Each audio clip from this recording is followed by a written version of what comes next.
The gun was already in his hand when Myrtle Shepard walked through the door of the sheriff's office, and the look on Elias Wells's face stopped her cold, not because of the weapon, not because of the badge glinting on his chest, but because of the way his eyes moved over her face like he was reading words she had never spoken aloud. "You came back," he said, his voice low and controlled, the kind of voice a man uses when he is holding something enormous inside his chest and refuses to let it break loose. Myrtle stood in the doorframe, the late afternoon sun of Caldwell, Kansas pressing against her back like a hand, the dust from the street swirling at her ankles. She had ridden 40 miles. She had told herself it was because she needed to warn him. She had told herself it had nothing to do with the way she had lain awake for 3 weeks thinking about the exact timbre of his voice. "I came back because I had information," she said. The words were flat and practical, and she hated herself for them. Elias set the gun down on the desk with a deliberate click. He crossed the small room in 4 steps and stood before her, close enough that she could smell the leather and wood smoke on him. And he looked at her the way no man in her 26 years had ever looked at her, like she was a complicated puzzle he had already solved, and the answer both thrilled and terrified him. "I know what you are not saying," he told her, his voice barely above a whisper. The room seemed to contract around those 7 words. Myrtle felt them land somewhere in the center of her sternum, in the exact place where she had been pressing down her most forbidden truth for the better part of 3 months. Her throat tightened. She had kept this secret through frontier hardship, through betrayal, through a dark past she had ridden west to escape. She had kept it through gunfights and drought, and the slow dismantling of every life she had tried to build. And then, standing in the amber light of a Kansas sheriff's office in the autumn of 1878, with the wind rattling the window pane and the distant sound of cattle lowing from the stockyards, Myrtle Shepard finally said it out loud. "I love you," she said. "God help me, Elias, I love you." The silence after that was the loudest thing she had ever heard, but the road to those words had been long, and it had nearly destroyed them both. Caldwell, Kansas had earned its reputation as the last wild town on the Kisham Trail well before Myrtle Shepard arrived in late June of 1878. It sat at the edge of Indian territory like a door left swinging open, and every kind of man came through it. Drovers from Texas with 3 months of wages burning in their pockets, gamblers running from debts in Abilene and Wichita, land speculators with portfolios of false promises, and somewhere in the middle of all of it, the legitimate settlers who were trying to build something real out of the blowing dust and the unforgiving sky. Myrtle had come from St. Louis with $32, a carpet bag containing everything she owned, and a name she was only half willing to claim. The Shepard name had come from her mother's second husband, a man whose departure from St. Louis had preceded her own by a matter of necessity rather than choice. What she was running from in St. Louis was not something she spoke about. It had to do with a man named Harlan Voss, a business partner of her stepfather's, and a document she had been forced to sign, and a debt she had never consented to incur. The specifics of that betrayal were locked inside her with the kind of determination that comes from having absolutely no other option. She had found a position in Caldwell through a letter printed in the St. Louis Dispatch, a boarding house operated by a woman named Cora Finch, who required a capable helper with some knowledge of accounts and cooking. The pay was modest. The accommodations were a narrow room at the back of the building, but the distance from St. Louis was exactly what Myrtle needed. Cora Finch was a stout, direct woman of 50 with iron-gray hair and a laugh that could rattle dishes. She welcomed Myrtle with a firm handshake and a cup of very strong coffee, and explained the rules of the establishment in the same breath. No entertaining gentlemen callers in the rooms, no extending credit beyond 2 weeks, no tolerance for public drunkenness in the common areas, and no discussion of politics at the dinner table. "The rest," Cora said, settling back in her chair, "you can figure out as you go." Myrtle figured out quite a lot in her first 2 weeks. She figured out the layout of the town, which was arranged in an elongated rectangle along the main road, with the stockyards at the northern end and the more respectable businesses at the south. She figured out which establishments were run honestly and which were not.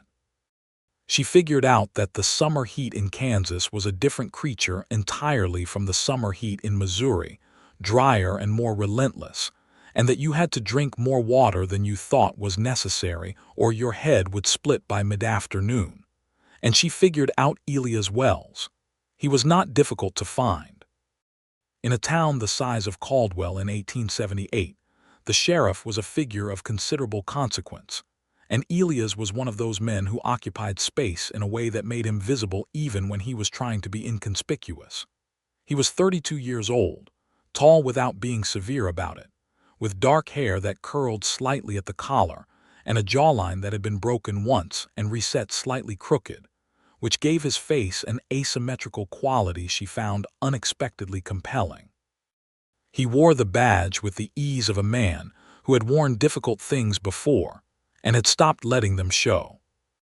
The first time they actually spoke was at the general store on the 3rd of July, the day before the town's Independence Day celebration.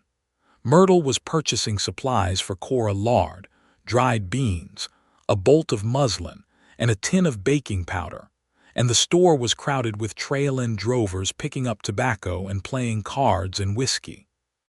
She had her arms full and was trying to navigate the press of bodies toward the door when two men, large and loud, and clearly several drinks into their holiday, shifted position without looking and caught her broadside. The tin of baking powder hit the floor with a clatter. The muslin unrolled partway across the dirty floorboards. A hand appeared, reaching down for the baking powder. Myrtle followed it up to a wrist, to a forearm, to a shoulder, to the badge, to the face.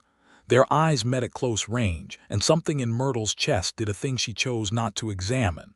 "Thank you," she said, because that was the correct and appropriate thing to say. "The fourth brings out a certain kind of enthusiasm," Elias said, handing her the tin. "You settled in at Cora Finch's place. How did you know that?" "Town this size," he said, and there was the faintest approximation of a smile at the corner of his mouth. "You arrived on the 17th. Stage from Wichita, carpetbag, gray dress, serious expression." "You notice a great deal," she said, which came out considerably more careful than she intended. "It's the job," he said, but the way he said it was not entirely professional, and they both knew it, and neither of them said so. He helped her gather the muslin. He held the door. She thanked him again. They parted on the boardwalk in the crushing July heat and went in separate directions, and Myrtle walked 3 blocks to the boarding house with the distinct and inconvenient awareness that she was thinking about his eyes, which were the kind of gray-green that shifted depending on the angle of the light and seemed to contain something she could not quite read. She did not think about them after that. She was extremely disciplined about not thinking about them. The discipline lasted until roughly the 10th day of July, when the drama of the Caldwell cattle season began to accelerate in a direction that made her discipline largely irrelevant. The problem had a name, and the name was Harlan Voss. She had been in Caldwell for 3 weeks when she saw him on the main street, and the sight hit her with the force of a physical blow. He was standing outside the Lone Star Saloon in conversation with a man she didn't recognize, dressed in the same kind of expensive, studied frontier clothing he had always favored, the kind of outfit that said money and power without quite saying crime, though crime was exactly what it implied. Harlan Voss had not ridden west by accident. He had followed her here, or had at minimum tracked the direction of her departure from St. Louis.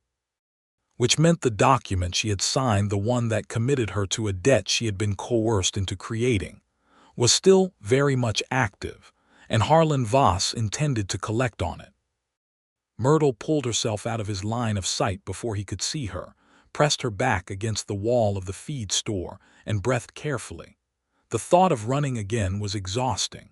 She had run once already, covering her trail as carefully as she could manage. That he had found her meant that her cover had not been as good as she hoped, or that Harlan Voss had resources she had underestimated. Both possibilities were equally uncomfortable. She spent the next 4 days moving carefully through the town, watching him from a distance, trying to assess what he knew and what he wanted. What she found was not reassuring. He had established himself at the Lone Star, was spending time with the owner, a man named Bill Draper who was widely rumored to have interests in the cattle business that were not entirely legitimate. Harlan was talking to drovers, to land agents, to anyone who might know the name Shepard. On the 5th night after his arrival, he knocked on the front door of Cora Finch's boarding house. Myrtle heard his voice from the kitchen where she was washing dishes. Her hands went still in the water. Cora's voice, firm and neutral. "Miss Shepard is employed here in a domestic capacity, sir. She is not available for social calls." Harlan's voice, smooth and insistent. "My business with her is of a personal and financial nature, ma'am. I would consider it a courtesy if you would inform her I am here." A pause. Then Cora, "I'll inform her. Whether she chooses to receive you is her determination." Myrtle was already drying her hands when Cora appeared in the kitchen doorway. The older woman looked at her with sharp, steady eyes. "Man out front says he has business with you. Your color says you already knew he was in town." "I saw him 3 days ago," Myrtle said. "I was hoping he hadn't located me specifically." "Well," Cora said, "he has. Do you want me to tell him you're out?" "He'll keep coming," Myrtle said. She untied her apron, smoothed her hair, and went to the front room. Harlan Voss was 40 years old and handsome in the way of a man who had been deliberately handsome his whole life and had weaponized it. He smiled when Myrtle appeared, the same practiced, slightly threatening smile she remembered from St. Louis. "Myrtle," he said, "you gave me quite a chase." "I was not running from you," she said clearly, with her hands still at her sides and her voice completely level. "I left St. Louis for personal reasons." "Of course," he said pleasantly, "and I'm sure they were entirely unrelated to the promissory note in your name currently held by the Voss and Shepard Commercial Company." There it was. The trap sprung open on the floor between them. The promissory note was the document she had signed 18 months ago, when her stepfather had presented it to her as a formality, something to do with a business arrangement. He had told her, just a signature, nothing meaningful. She had trusted him. She had signed. It was only later, when she found the original document in a drawer, that she had understood what she had actually signed. A personal guarantee for a business debt of $1,700, secured against what the document described as her future earnings and property. $1,700 was more than she would earn in 5 years. "That document was obtained through misrepresentation," she said. "My stepfather told me it was a routine business matter." "What your stepfather told you is unfortunately not my concern," Harlan said. "What is my concern is the legal instrument bearing your name, which is quite binding. I've spoken to 2 attorneys, Myrtle. They agree." "Then you have wasted their consultation fees," she said, "because I have nothing to give you." He regarded her for a moment. "You have your employment here. You have your reputation in a new town. You have the small matter of a trunk currently being stored in the express office in Wichita, the contents of which I understand include some documentation from St. Louis that a woman in your position might prefer remained private. He let that settle. I'm not unreasonable, Myrtle. We can come to an arrangement." She understood what the arrangement he was implying would involve. It was not about money. "Get out of this house," she said. He left with his smile intact. Myrtle stood in the front room long after the door closed, breathing steadily, building the wall back up brick by brick, the same wall she had been building and rebuilding since she was 19 years old and discovered that the world was considerably more dangerous for a woman alone than anyone had prepared her for. Cora appeared in the doorway. She said nothing. She simply handed Myrtle a glass of brandy and sat down in the chair across from her. "That man is trouble," Cora said. "Yes," Myrtle said. "In my experience," Cora said, "trouble of that particular kind requires a particular kind of response." "What kind of response would that be?" Cora looked at her steadily. "The legal kind," she said, "which means the sheriff." Myrtle held the brandy glass for a long moment. "I don't want to involve the sheriff," she said. Because of the documentation in Wichita. Myrtle said nothing, which was itself an answer. Cora nodded slowly. Well, she said, that changes the calculation somewhat. But I want you to know that whatever is in that trunk, whatever that document says, it does not change your standing in this house or in this town as far as I am concerned. She stood and smoothed her skirt. Though I will say, Myrtle, that keeping secrets when your safety is at stake is generally a losing proposition. Myrtle knew she was right. She sat with the brandy and did not sleep until well past midnight, and when she did sleep, she dreamed of the expression on Elias Wells's face at the general store, that brief, uncomplicated directness, and felt, in the dream, a longing so acute it woke her up. She told herself that was the brandy. The tension with Harlan Voss escalated slowly and deliberately over the following 2 weeks, the way all of Harlan Voss's machinations escalated, through the gradual application of pressure rather than any single dramatic confrontation. He made her visible in town in ways that were embarrassing without being actionable. He mentioned her name in conversations at the Lone Star that she heard about secondhand, framing her as a woman of unreliable character who had left debts behind in St. Louis. He made sure that certain men with influence in the cattle trade knew that Miss Shepard of Cora Finch's boarding house was not entirely what she appeared to be. It was working. Myrtle could feel it in the slight shift of conversations when she entered the general store. In the way one of the land agents she had been friendly with found reasons to be elsewhere when she passed. Harlan Voss was a patient and practiced architect of reputation, and he was dismantling hers with the care of a craftsman. What Myrtle had not anticipated was that Elias Wells was watching all of it. She became aware of this gradually. She noticed that he seemed to appear in the same general vicinity when Harlan Voss was present, not in a confrontational way, but in the quiet, persistent way of a man keeping inventory. She noticed that he spoke to Cora Finch on 2 separate occasions, and that Cora wore the expression afterward of a woman who had exchanged significant information.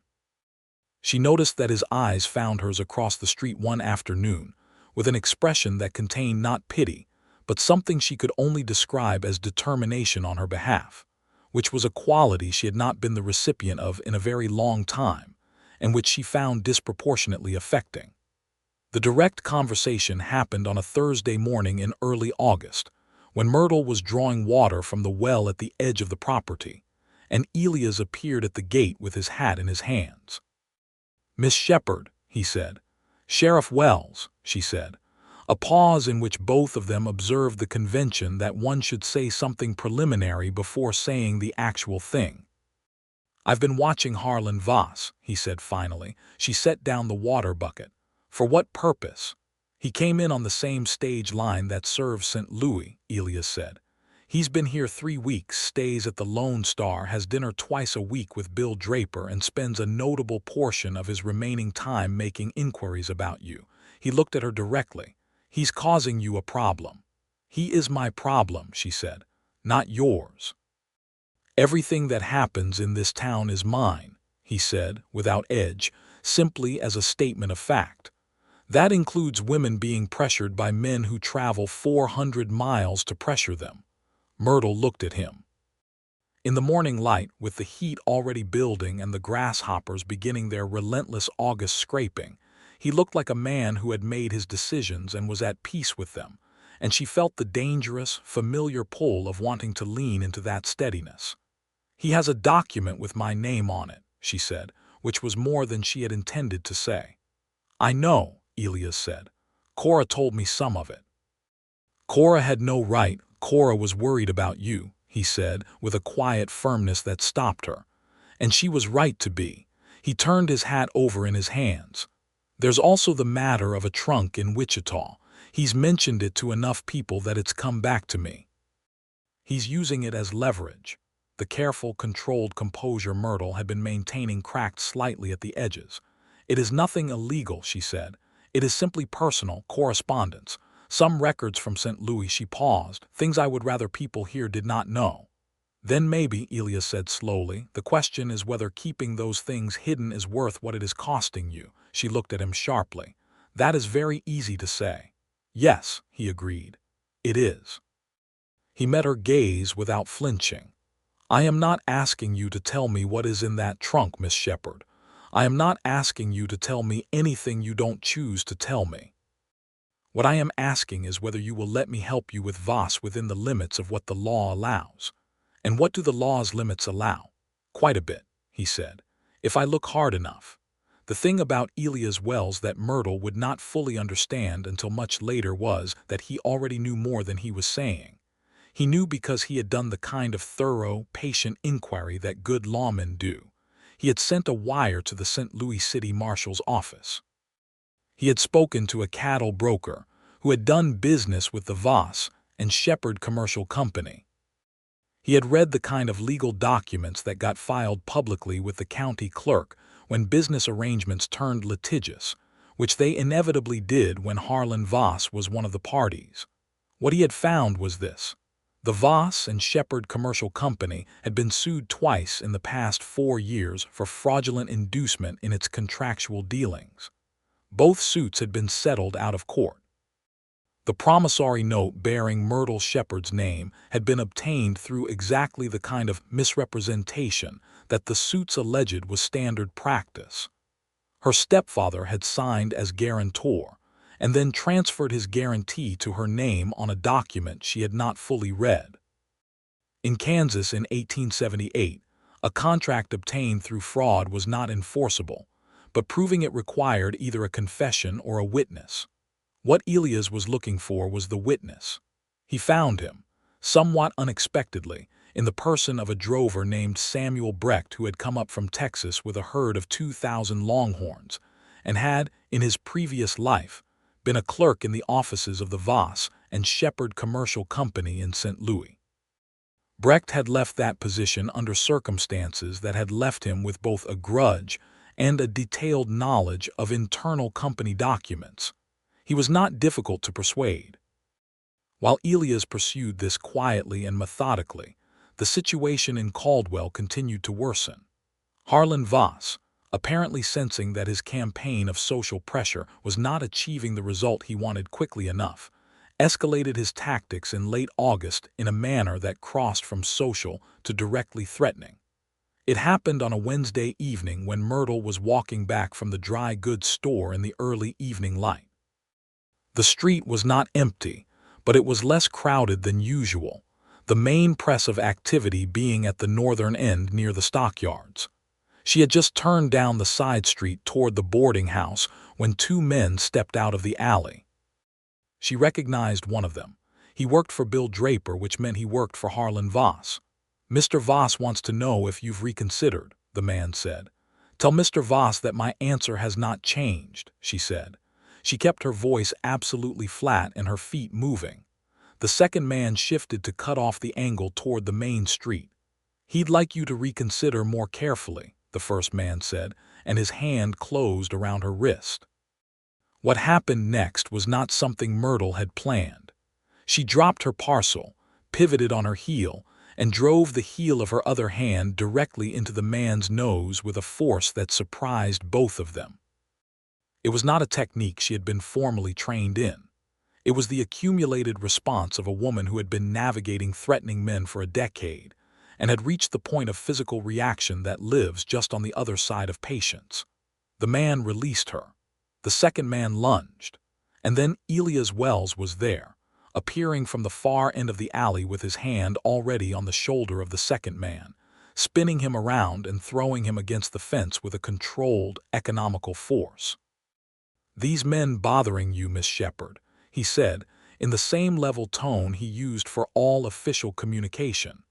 "They were delivering a message on behalf of Harlan Voss," she said. "Is that right?" he said, not as a question, and his eyes moved between the 2 men with an expression that was very clear.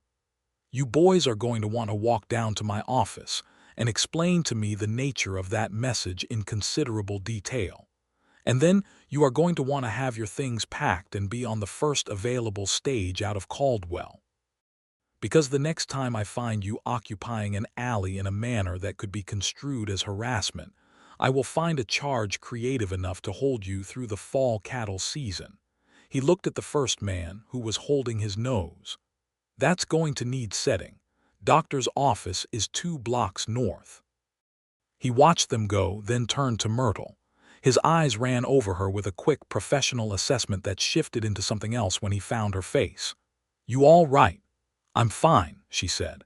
And then, because she was trembling slightly and the evening light was very golden and she was exhausted from carrying everything alone for so long, she said, "Thank you, Elias." It was the first time she had used his name. They both registered it. Neither of them remarked on it, but it changed the temperature of the air between them in a way that was entirely undeniable. "Walk you back to Cora's," he said. They walked side by side through the warm August evening and they talked. Not about Harlan Voss. They talked about the town, about the approaching end of the cattle season, about a book Myrtle had borrowed from the small lending library that operated out of a corner of the dry goods store. Elias had read it too. They disagreed about the ending in a way that was genuinely interesting, the kind of disagreement that requires you to actually think about what you believe rather than simply performing an opinion. At the boarding house gate, Myrtle stopped and turned to him. "You are not what I expected a frontier sheriff to be," she said. "What did you expect?" "Something more purely functional," she said. "You have opinions about books." "I have opinions about a great many things," he said. The mild warmth in his expression was careful and deliberate, the expression of a man who has learned to be judicious about what he shows. "Good night, Miss Shepard." "Good night," she said, and went inside and sat in her narrow room with her heart doing something that bore no relationship to practicality, and did not sleep for a very long time. September arrived with a gradual cooling and the smell of autumn beginning to threaten the edges of the days. The cattle drives were tapering off, the great herds thinning, the drovers heading south with their empty pockets and their full ones. Caldwell's Main Street became, by increments, slightly quieter, slightly less desperate, the kind of quiet that reveals the actual shape of a town rather than the performance of it. Elias had found his witness. He told Myrtle on a Saturday afternoon, coming to the boarding house in an off-duty capacity, which was new.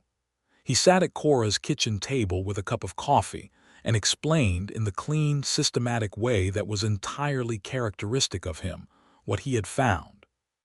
The legal situation was this. Samuel Brecht was willing to provide a sworn affidavit attesting that the Voss and Shepard Commercial Company had a documented practice of obtaining signatures on financial instruments through misrepresentation, and specifically that the document bearing Myrtle Shepard's name had been presented to her signatory as a routine internal form rather than a personal financial guarantee. With that affidavit, an attorney could challenge the enforceability of the promissory note. The case would not be heard in Caldwell. The Kansas courts were not particularly efficient, but the existence of the affidavit presented to Harlan Voss directly might be sufficient to make him abandon the pursuit. "You did all of this," Myrtle said, looking at him across the kitchen table. "The job involves more than arresting drunks," he said. "Without asking me." He met her eyes. "You would have told me not to." "Yes," she said. "I would have." She looked down at her coffee. "Because I didn't want you to know." "I know," he said. "You are a very aggravating man," she said, but her voice was not angry. "My mother said the same thing," he said.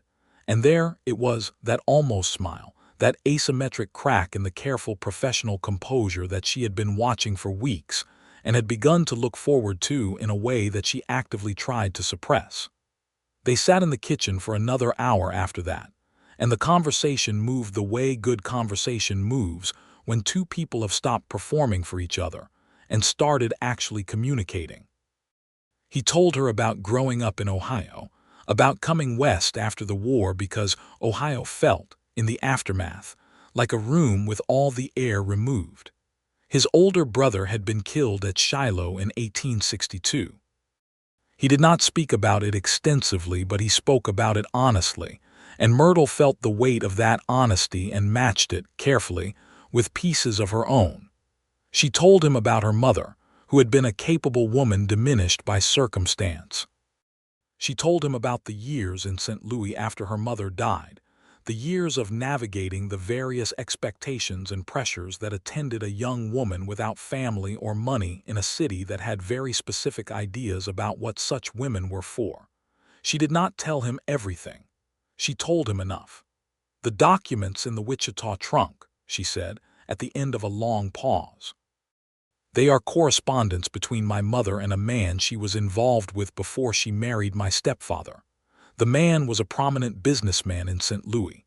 If Harlan were to publish those letters, it would create a scandal attached to that man's family." She looked up at Elias. "My mother is dead and cannot be harmed by it. But the man has children who are grown now and have respectable lives, and they do not know what their father did.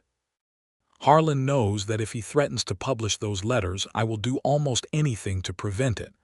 Elias was quiet for a moment.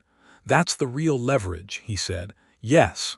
"Which means the promissory note is almost secondary." "Yes." He leaned forward slightly, elbows on the table, looking at her with that complete, direct attention. "Then we need to address the letters as well." "You cannot address the letters without involving the family," he said. "I know." A pause. "Would you be willing to write to them directly? Tell them what Voss holds and that you intend to have it removed from his possession by legal means." Myrtle stared at him. "That would expose my mother to people who are adults and who may have a very different understanding of their father than you expect," he said quietly. "And it would remove Voss's leverage permanently, because if they already know, the threat loses its power." It was the most painful and the most logical thing anyone had said to her in years. She hated that he was right. She sat with it for a long time, and he let her, which was itself a kind of intimacy, the willingness to let her think, to not rush the silence, to trust her to arrive at her own conclusion. "I'll write the letter," she said finally. The expression that crossed his face then was not triumph. It was something much quieter and more significant, a kind of relief, or perhaps the recognition of someone finally stepping out from behind the thing they have been hiding behind for a very long time. He reached across the table and for just a moment covered her hand with his. It was a brief, contained contact. It lasted perhaps 3 seconds. Then he removed his hand and wrapped it around his coffee cup, and they went on talking about other things. But those 3 seconds rearranged something structural in Myrtle Shepard's interior, and she understood, in the private and inescapable way that understanding sometimes arrives, that she was in serious trouble. She wrote the letter to the family in St. Louis that evening, in the careful, precise handwriting she used for accounting records, because precision seemed like the appropriate mode for something this important. She explained the situation without excess: who Harlan Voss was, what he possessed, what he intended to do with it. She explained that she was taking legal steps to have the correspondence removed from his possession and destroyed, and that she wanted them to know in advance, so that they could not be ambushed by it. The response, which arrived after 2 weeks by the same express service that carried everything between Kansas and the East, was both simpler and more complicated than she had anticipated. It was from a woman, the oldest daughter of the man in question, who was now deceased, having died in 1875. She wrote that she had known for many years that her father had been involved with someone outside his marriage, that her mother had known as well and had chosen to remain silent, and that the family had no interest in seeing the correspondence published, but also no particular fear of it, given that the relevant individuals were dead, and they had all, in their various ways, long since made peace with it. She said something else, too, at the end of the letter, that she was sorry for whatever trouble this had caused Myrtle's mother, and that she hoped Myrtle herself was well. Myrtle read that last line 4 times. Then she sat down on her bed and cried, which she had not done in a very long time, the kind of crying that is not so much grief as release, the letting go of something that has been held too tightly for too many years. With the letter in hand, Harlan Voss's trap had no teeth. Elias presented the affidavit from Samuel Brecht to Harlan Voss in the company of a county attorney, in the sheriff's office, on a bright Thursday morning in late September. Myrtle was not present for this meeting. She had not been asked to attend, and she understood the reasoning. Elias wanted the business concluded cleanly, without emotional variable. She spent the duration of it at Cora's kitchen table with cold coffee, watching the hands of the clock on the wall make their slow revolution. Elias came to the boarding house 2 hours later. He knocked on the front door and Cora let him in, and he came to the kitchen doorway and looked at Myrtle with an expression of quiet, settled finality. "Voss is on the afternoon stage," he said. He signed a release on the promissory note in exchange for no filing of the fraud complaint. Myrtle exhaled very slowly. "And the trunk in Wichita? Courier picks it up tomorrow. The county attorney will be present when it's opened. The correspondence will be destroyed in his presence." He paused. "Your trunk, everything else in it, will be shipped here by the end of the week." She closed her eyes for a moment. When she opened them, he was still standing in the doorway looking at her with that expression that she had been turning over in her mind for the better part of 2 months, trying to name it accurately. She thought she could name it now, but naming it required something from her that she was not yet ready to give. "Thank you," she said. "You did the hard part," he said, "writing that letter." "You told me to write it. You chose to," he said. "That's different." He left shortly after, and Myrtle sat with Cora and drank the cold coffee and felt, for the first time since arriving in Caldwell, the unfamiliar and slightly vertiginous sensation of safety. Not the performed safety of careful behavior, actual safety. The kind that comes when the immediate danger has passed and you are forced to confront what is left underneath it. What was left underneath it, in Myrtle Shepard's case, was an emotion that terrified her precisely because it was so large and so clean and so utterly outside her previous experience of the world. October came in from the northwest with cold clarity and the slow, spectacular dying of the high plains grasses. Caldwell settled into its post-cattle season rhythms quieter, more deliberate, the permanent residents emerging from the intensity of the drive season like people coming out of a long, loud room into a peaceful one. The stockyards were mostly empty now. The saloons were still open, but at half volume. The main street had a different texture, something more genuinely communal, people actually stopping to talk to their neighbors rather than simply navigating around each other. Myrtle had begun, without quite planning to build a life in this quieter version of the town. She had taken on additional accounting work for 3 local businesses, the dry goods store, a land title office, and the livery stable, at Cora's recommendation. She was good with numbers, precise and thorough, and the work suited her in the way that work suits you when it is actually commensurate with your capabilities rather than merely with your circumstances. She saw Elias regularly. This was, in a town of Caldwell's size, inevitable. But the regularity had taken on a quality that went beyond inevitability. He stopped at the boarding house on the pretext of various official business. She found herself walking past the sheriff's office on routes that were not strictly the most direct ones. They attended the same church, which Myrtle had not done much of before coming to Caldwell, but which Cora had encouraged and which had become, she admitted to herself, at least partly a place where she could sit in the same room as Elias Wells for an hour without it requiring any particular explanation. They talked all the time, in the mornings briefly on the street, on Sunday afternoons at Cora's table over dinner, which had become a regular arrangement, in the evenings sometimes on the boarding house porch in the last light, which was spectacular in October in Kansas, the kind of sky that makes the entire flat landscape suddenly comprehensible, suddenly clearly grand rather than merely large. They talked about everything, about the political situation with the railroads, which was building towards something complicated, about the question of settlement in Indian Territory, which Elias discussed with a directness that surprised her. He had no patience for the dishonesty of the government's posture, its promises made and broken in sequence, and he said so plainly, which was not the universal view in a Kansas cattle town, and which cost him some political goodwill, and which he seemed entirely uninterested in recovering. They talked about books always. They sent each other books through the dry goods lending collection. Myrtle left him notes inside the front covers, brief and carefully impersonal, observations about a passage she had found interesting or a character she had found maddening.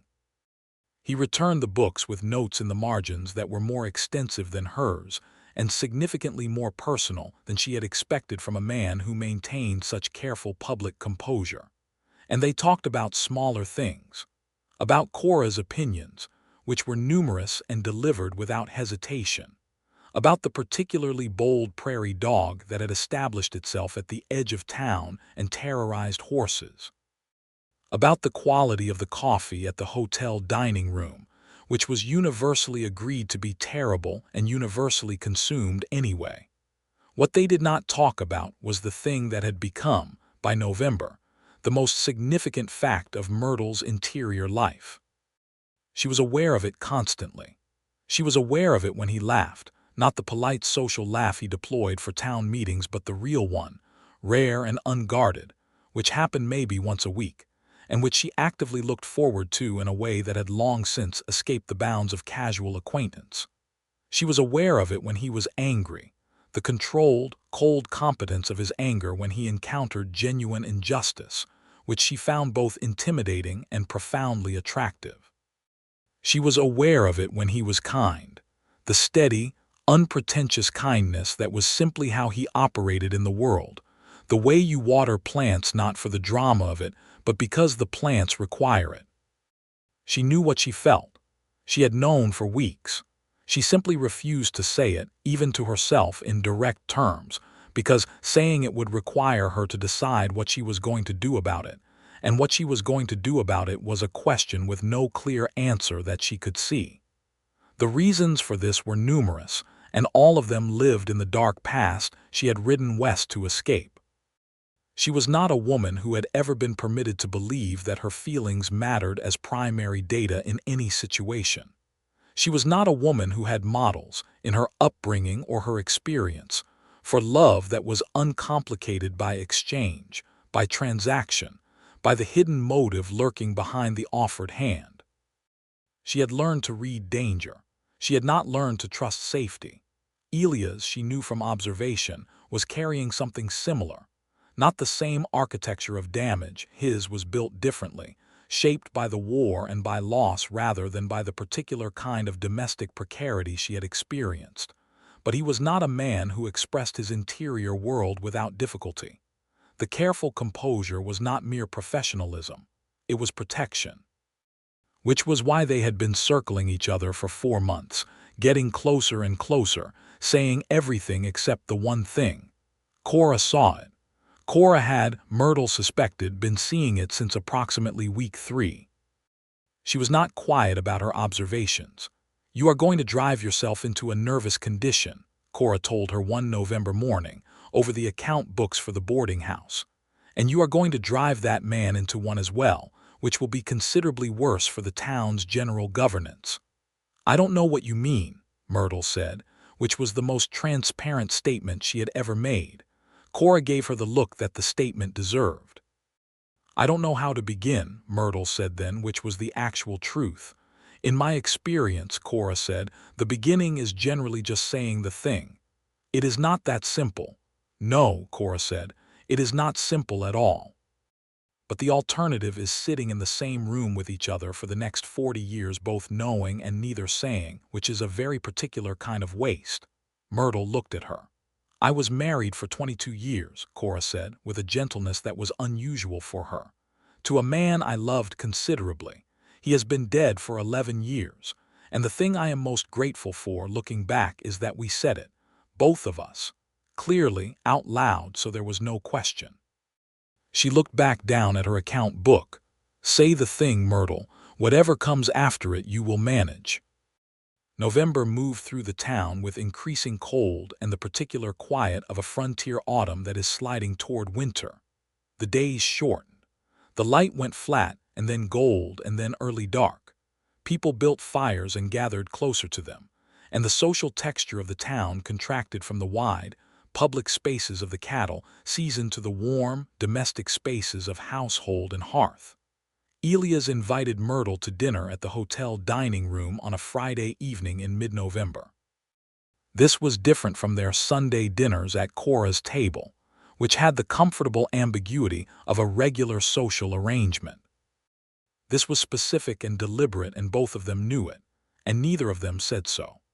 They sat at a table by the window with the dark November street visible beyond it, the gas lamps making orange halos in the cold air, and they ate the hotel dining room's ambitious and imperfectly executed version of roasted beef, and talked the way they always talked, freely, openly, honestly about most things, and carefully around the one thing.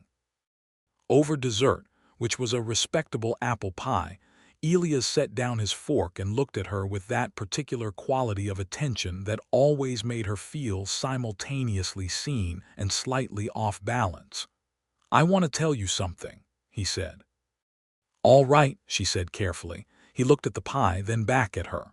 "I came to Caldwell from Wichita 3 years ago. I had been a deputy there for 2 years and a deputy in 2 other towns before that. I had been moving west for about 8 years since the war. No particular destination, just moving." He paused. "I took the Caldwell position because it was offered and because it was as far west as I had gotten, and it seemed like a reasonable place to stop moving." She listened. "I had decided, somewhere around year 6 of moving, that certain things were not part of the life I was building, that they were complications that didn't fit the life I had chosen." He met her eyes. "I was wrong about that, and I have been aware for some time that I was wrong, but being aware of being wrong and doing anything about the wrongness are different problems." Myrtle felt the precision of her emotional composure doing something unreliable. "Elias," she started. "I'm not finished," he said quietly. "I want to say this cleanly so there is no ambiguity, because I think you have spent a great deal of your life in situations of ambiguity, and I don't want to add to that particular inventory." He looked at her directly, fully, without the careful professional neutrality.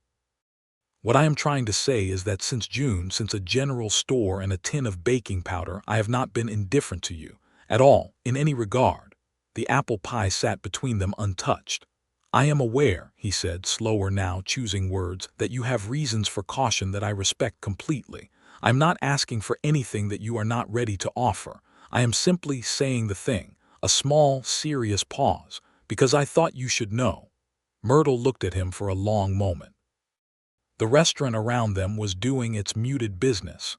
A few other tables, the sound of kitchen activity, the distant laughter from the saloon down the block.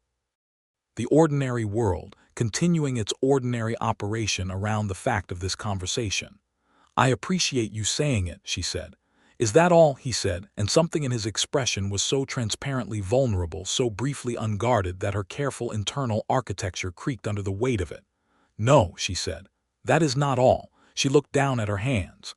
"I am afraid," she said, which was the most honest thing she had said to another person in possibly years. "Not of you. Of the size of it, of what I feel, and the fact that I am not." She stopped, tried again. "I have not had many experiences of large feelings that led anywhere worth going," she said. "I have had experiences of large feelings being used against me. It is difficult to fully trust the architecture." "I understand that," he said immediately, and she knew from the way he said it that he actually did. "I need some time," she said. "Of course," he said, and the grace with which he said it, no pressure, no wounded performance, simply the clean acceptance of where she was, made the impossible feeling in her chest expand by approximately twice its previous size. They finished the pie. He walked her back to the boarding house in the cold November night, and at the gate he stopped and looked at her in the lamplight and said only, "Good night, Myrtle." And the way he said her name was entirely different from any previous iteration, and they both felt it, and he went home, and she went inside and stood in the hallway for a long time with her back against the door. She sat up until midnight writing in the small journal she kept, trying to put words to the specifics of what she was experiencing, because precision had always been her way of understanding things that were otherwise overwhelming. What she wrote was careful and analytical at first, and then it stopped being careful, and what came out instead was the simple, declarative, completely unavoidable fact of it.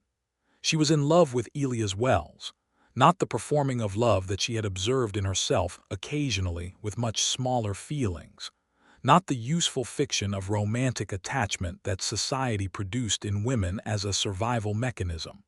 The actual thing. The thing that was large and clean and terrifying, and she understood with some surprise, entirely separate from her fear of it. The feeling existed independently of whether she chose to acknowledge it. It had been existing, independently, for at least 2 months. Her refusal to name it had not diminished it in the slightest.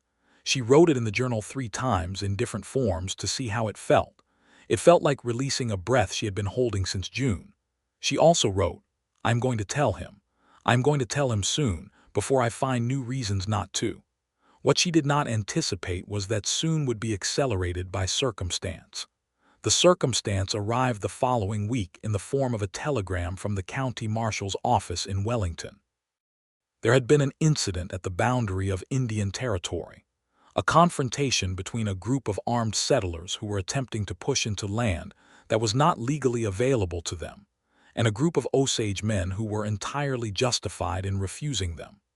The confrontation had resulted in 2 injuries, 1 on each side, and the county marshal was requesting Elias ride out with 2 deputies to help manage the situation before it escalated into something that could not be managed. This was the kind of situation that had been building on the Kansas frontier for years, the grinding, ugly pressure of settlement pushing against treaty commitments that the federal government was systematically failing to honor. Elias had no illusions about what he was riding into. He had managed similar situations before, and he understood that being fair and legal in these circumstances was politically complicated and personally dangerous, because the settlers who were violating the boundary were not villains in their own story. They were people who had been told the land would eventually be opened and had grown impatient with waiting, and their impatience was understandable even when their actions were not. He came to the boarding house the morning he left, which was a Tuesday early, before Myrtle had finished her breakfast. She came to the door with her hair still down and her morning routine interrupted, and he looked at her with the focused directness that she now associated with significant communication. "I'm riding out to Wellington and then toward the territory boundary," he said. "Probably gone 5 or 6 days. "I heard about the situation," she said. "Cora told me." She searched his face. "Be careful." "Always," he said. And then, with the deliberate care of a man who has decided to stop navigating around things, he said, "When I come back, I would like to continue the conversation we were having." "I know," she said. Something passed between them in that word, in the simple, quiet, complete acknowledgement of it. He nodded. He started to turn. "Elias," she said. He turned back. She looked at him in the cold November morning light, her hair loose around her shoulders and her heart conducting itself with complete indiscipline, and she wanted so much to say it right then. She could feel it pressing against the back of her teeth. But something held her back, the fear still, the stubborn, deeply rooted fear of saying it out loud and having it be the thing that changed everything irrevocably. "Come back safely," she said instead. The expression that crossed his face told her very clearly that he knew what she had not said. "I will," he said. She watched him ride north with his 2 deputies until the dusk closed over them, and then she went back inside and spent the rest of the day being remarkably productive and not thinking about him at all.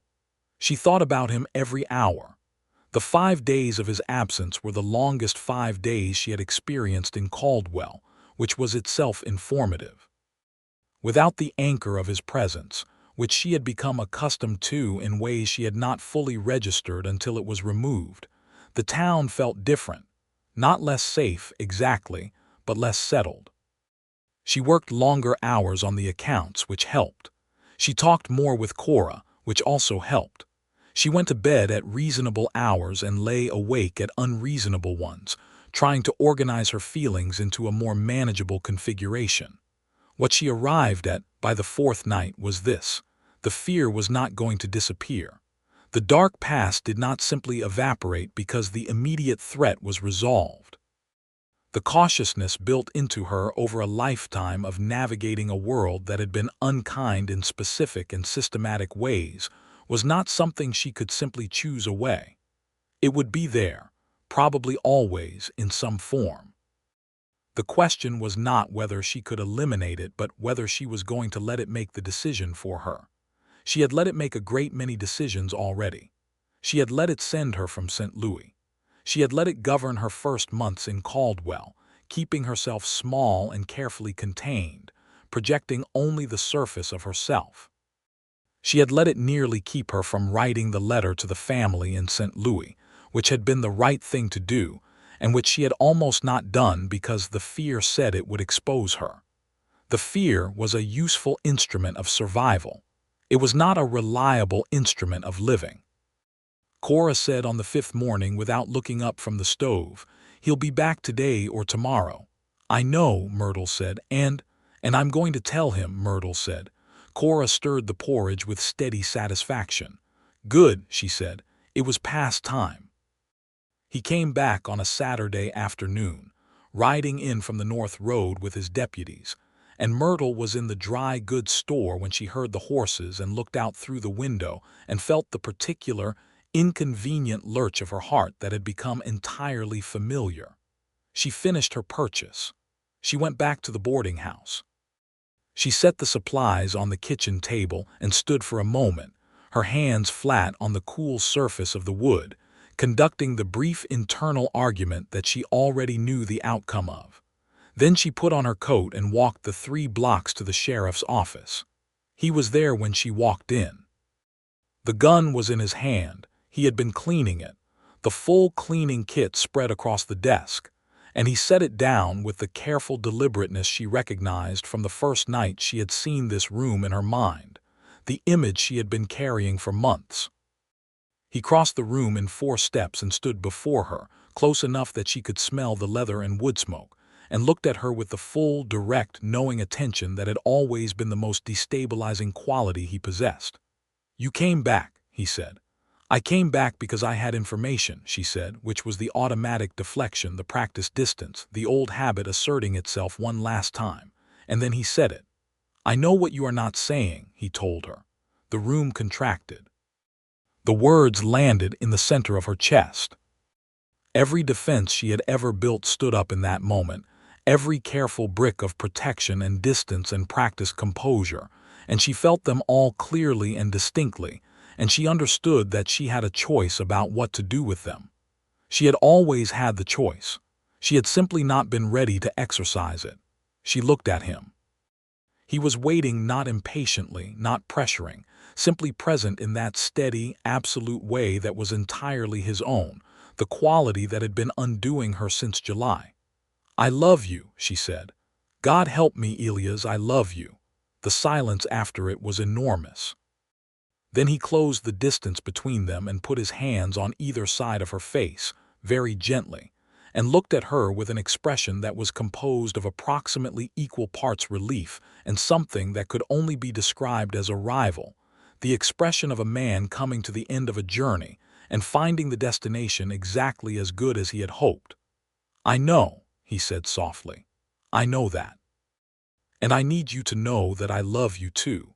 And that is not something I have said to anyone in a very long time, and I am saying it now clearly and out loud so there is no ambiguity." Myrtle felt the tears arrive before she could prevent them, which was embarrassing and also entirely beyond her management. She did not cry dramatically. She simply stood there with her eyes wet and her heart doing what it had been doing for months with no more obstruction, fully and without apology. He pulled her against his chest and held her there, and she felt the steady rhythm of him, the warmth and solidity of a person she trusted, and she understood that this was the thing she had been afraid of, not him, not this, but the size of her own willingness to need someone. the enormity of wanting to stay. "I'm not good at this," she said into his shoulder. I'm not practiced at any of this." "Neither am I," he said into her hair. "We can be bad at it together," she laughed, which surprised her. It was not a performance of a laugh.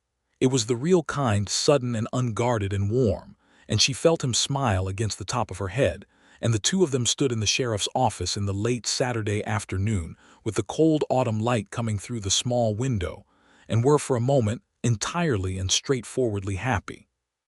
They walked back to Cora's boarding house in the last of the afternoon light, side by side, and Myrtle put her hand through the crook of his arm, which was a small and conventional gesture, and which felt like stepping off the edge of the world and finding solid ground below it. Cora opened the front door before they had reached the gate, which meant she had been watching, and the expression on her face was one of profound and barely concealed satisfaction. "I'll put coffee on," she said, which was Cora's equivalent of a celebration. They told her what had been said, or rather they told her the essential shape of it, which she already knew, and she nodded with the air of someone receiving confirmation of a thing they had arranged rather than merely observed. She poured the coffee, and then said she had accounts to see to, which was transparently false, and left them at the kitchen table. They talked for a long time that evening, about the practical things and the less practical ones, about what they both wanted, which turned out to involve a striking degree of overlap, about the fears, which they named directly in the clean, honest way that had always characterized them at their best. Myrtle talked about the specific ways her past had shaped her capacity for trust and what she needed from a partnership. Elias talked about the grief he had been carrying since the war, the brother-shaped absence that had never fully closed, and the way it had made him cautious about loving people. "I did not want to lose anyone else," he said simply. "I know," she said, "but you can't prevent loss by refusing connection." She paused. "Believe me, I have tried." "I know," he said. "We are both," she said, "extremely good at knowing things and less good at saying them." "We are getting better," he said. "We are getting better," she agreed. He came to Sunday dinner the next day, which had always been the arrangement, but which was now a different arrangement in a way that Cora acknowledged by simply setting an extra place at the table without comment. He sat across from Myrtle, and they talked about everything and nothing over Cora's excellent roasted chicken, and it was entirely ordinary and entirely extraordinary simultaneously. He asked her formally, 3 weeks later in December, whether she would consent to marry him. He did it properly. They were walking after church in the cold December morning, the grass on the edge of town gone to winter white, the sky that particular pale blue of a Kansas winter that is beautiful in the way of things that do not care whether you find them beautiful.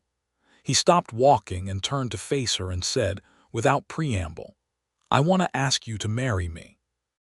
You are the most honest and capable and remarkable person I have encountered in 32 years, and I want to build the rest of my life in your company.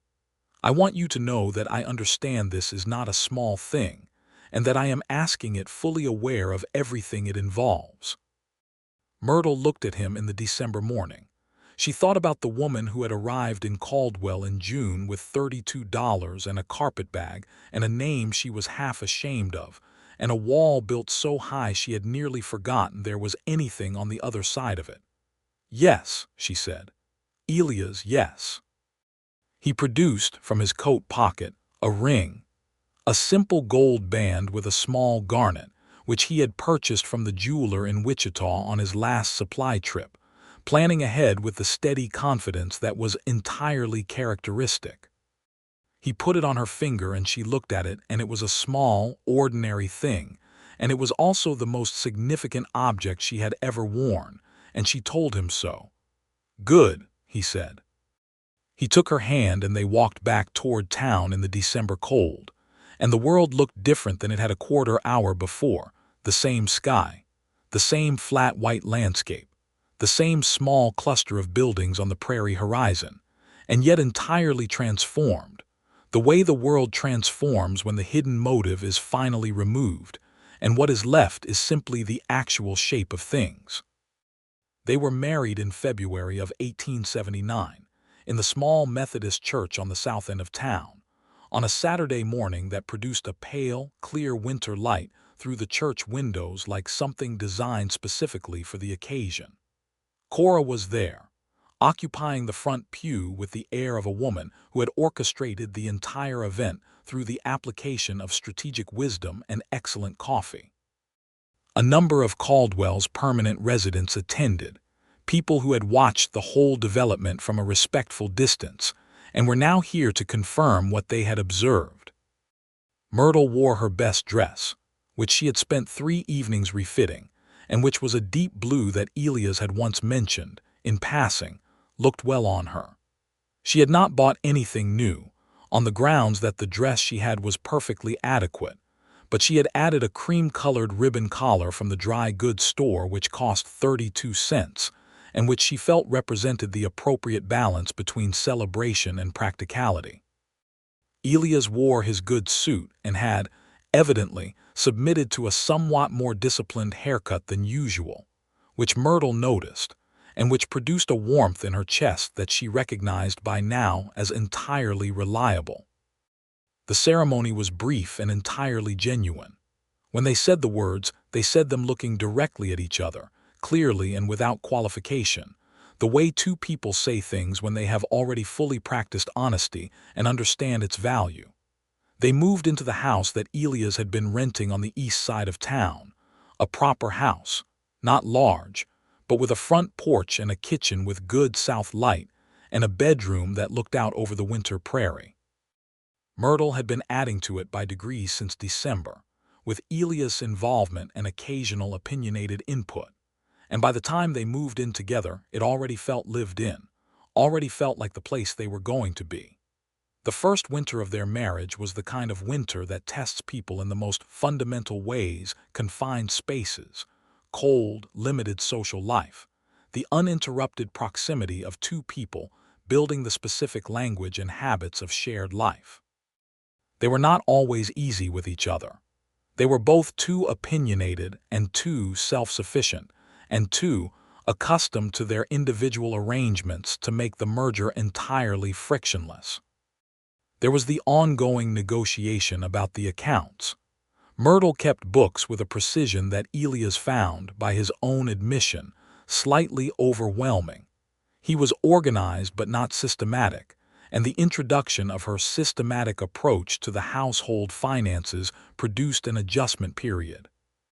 There was the matter of the dog that appeared on the porch in March, a rough-coated stray that Myrtle said was not going to become a permanent resident, which was the position she maintained for approximately 3 days before the dog, apparently reading the situation accurately, simply moved in. His name became Chester. He was very pleased with this arrangement. There was also the conversation, in April, when Myrtle told Elias she was pregnant. She told him at breakfast directly, with her hands wrapped around her coffee cup, and her expression the careful neutral she still used sometimes when delivering significant information before she was sure how it would be received. He set down his coffee cup and looked at her for a moment, and then the careful composure broke entirely open in a way she had only seen a handful of times, and he came around the table and took her face in his hands and kissed her forehead and her cheeks and then her mouth. And she laughed and held on to him, and they stood in the morning kitchen in the April light, while Chester the dog observed this development from his post by the stove with cautious interest. Myrtle continued her accounting work through the spring and summer, adjusting the schedule as the pregnancy advanced. She had no intention of becoming inactive, and she did not, though the August heat of 1879 was considerably more challenging to endure in her condition than the August heat of 1878 had been.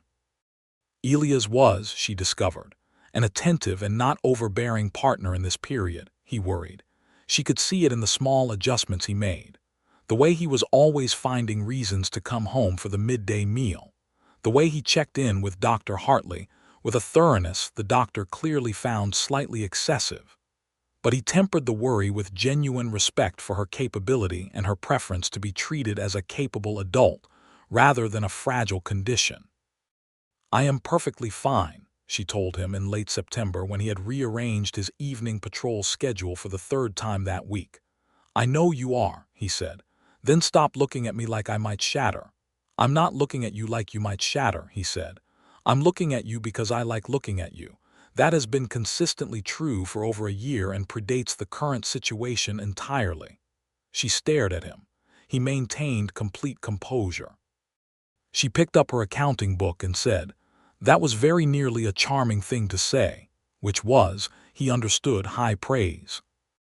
Their son was born in late October of 1879, delivered by Dr. Hartley with Cora in attendance and Elias in the adjacent room doing his level best to be calm and failing entirely. They named him Robert James Wells, Robert for Elias' brother who had died at Shiloh, James for Myrtle's grandfather on her mother's side, who had been, by her account, the one genuinely good male relative of her childhood. Robert was a large, red-faced, loudly opinionated infant who slept when he chose and woke when he chose, and seemed to find the general terms of his new existence both fascinating and outrageous. Elias held him in the first hour with an expression that Myrtle had never seen on him before, not the steady composure or the direct attention or even the open warmth she had come to know. Something earlier than any of those, something foundational. She watched him and felt something that was almost too large for a name, though love was the word that came closest. "He looks like you," Elias said, looking from the baby to her. "He looks like a very angry turnip," Myrtle said. "Which I choose to take as a compliment to both of us." Elias laughed, the real one, the unguarded one, and Robert, startled by the sound, opened his small eyes wide and regarded his father with the expression of a person forming a preliminary opinion. "He's going to be opinionated," Elias said. "Genetics are powerful," Myrtle said. The first years of Robert's life overlapped with the continued development of Caldwell, which was in the early 1880s shifting from a trail-end cattle town into something that aspired to permanence. New businesses established. A proper school was constructed. The Kishom Trail drives were beginning, slowly, to diminish as the railroads extended further south and made the long drive less necessary. Caldwell would lose, over the following decade, the raw cattle town quality that had defined it, and was in the process of becoming something quieter and more permanent. Elias' position evolved with the town.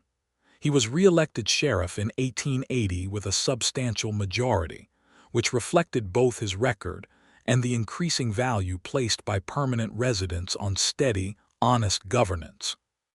He had developed, over the years, a reputation for the specific combination of firm and fair that was harder to maintain than either quality alone, and which Myrtle observed in him with consistent admiration. She had built her accounting practice into a genuine business by 1881, serving 12 clients in the county, including the new bank that had opened on the main street.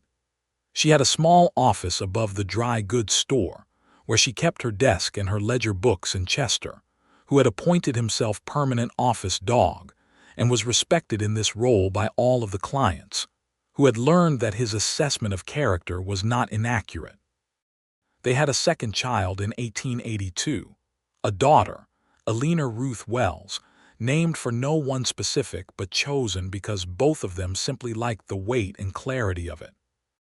Eleanor was, from the beginning, a quieter creature than her brother, observant and precise, and possessed of an ironic expression that she had apparently inherited directly from her mother, which Elias found continuously delightful. Robert, at almost 3, received his sister with a proprietary interest that shifted within approximately 1 week into genuine affection. The life they had built was not a simple one. It was the life of two people who had arrived at each other with significant damage and significant capability, and significant determination to do better than what they had inherited. There were hard seasons, 2 separate crises of violence in the county that tested the limits of Elias' jurisdiction, a period in 1883 when Myrtle's accounting business lost a major client to a competitor, and she spent 2 months rebuilding, A cold winter in which Robert was sick for 3 weeks with a respiratory illness that frightened them both badly before he recovered. But the foundation held. The foundation held because they had built it with the most durable material available, the specific, unglamorous daily practice of honesty, of saying the thing, of not accumulating silence around the difficult truths. They had learned this early, from the force of their own histories, and they had held it. In 1884, the spring of it, Myrtle came home one evening to find Elias sitting on the front porch in the last light with Robert on one side of him and Alina on the other, reading aloud from a book she recognized as the same one she had lent him in October of 1878, the one they had disagreed about in the early careful days of knowing each other.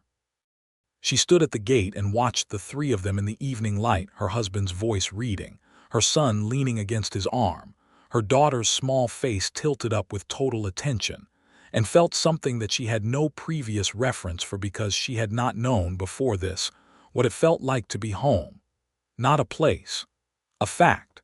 The fact of these people, this life, built deliberately out of the material of everything she had survived. She unlatched the gate and walked up the path, and Robert saw her first, launching off the porch with the kinetic enthusiasm of a 4-year-old. And Alina followed with her more dignified version of the same response. And Elias looked up from the book and watched her come. And the expression on his face was the one she had been watching for 6 years now. The one she had first identified in the general store and tried not to want and ultimately, completely failed to resist. It was the expression of a man who sees the person he loves most in the world arriving home. "You're late," he said. "The Henderson accounts took longer than expected," she said. "Move over." He moved over. She sat beside him on the porch, with Alina climbing into her lap and Robert settling back against Elias' arm, and the evening closed in around them and the last light went gold and then gone, and the stars appeared over the Kansas prairie one by one. "Where were we?" she said. He found the page. He read. 3 more years passed and Caldwell changed further, growing gentler as the wildness of the cattle era receded into memory and the settlers' town established its own quieter rhythms. Elias was appointed to a county-level position in 1886, which meant more administrative work and less street patrol, which he claimed to find tedious, and which Myrtle observed him taking to with characteristic competence. He hired 2 good deputies and ran the office with the same steady, methodical integrity that had defined his tenure as street sheriff. Myrtle had, by this time, expanded her accounting practice to include clients in 2 neighboring counties, and had taken on an apprentice, a young woman named Della Marsh, who had arrived in Caldwell in somewhat the same fashion Myrtle had arrived, alone and resourceful, and in need of a structure that took her seriously. Myrtle had recognized something in her immediately, and offered her the apprenticeship with the same direct, no-nonsense approach that Cora Finch had once offered Myrtle a room and a cup of strong coffee.